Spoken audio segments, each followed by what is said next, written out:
Moleki nzela moko azwaki masasi pe akufaki lobi loleki na mobulu bayi UDPS basalaki na Kasumbalesa na Okatanga nsima na kokuta moko na bango abomami na bayebani te.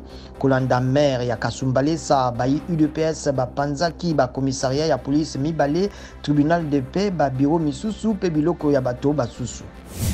Bato zomi na libwa bakimi boloko bonene ya Ilebo na Kasai. Butu Boleki, administrateur ya territoire ya Ilebo, alobi ete batutuku sambo na motoba nde bazalaki na bokangami kati na bango basi motoba mpona mokambi ya territoire ya Ilebo. Boloko boye bobebisami makasi yango epesi nzela ya bokimi na bato baye.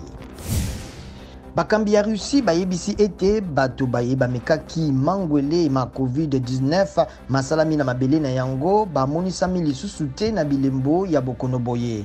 Bakambi ya Russie balobi ete kino sanza ya libwa bakokoka kobimisa mangwele mingi masalami na laboratoire Nikolai Gamaleya yambo na États-Unis pe mboka misusu.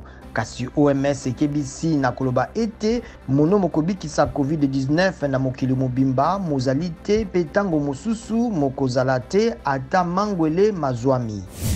Nkumu ya kala ya Espagne Juan Carlos akimi mboka na ye na nsima ya bofungolami ya bolukiluki mpona kanyaka afundami na yango.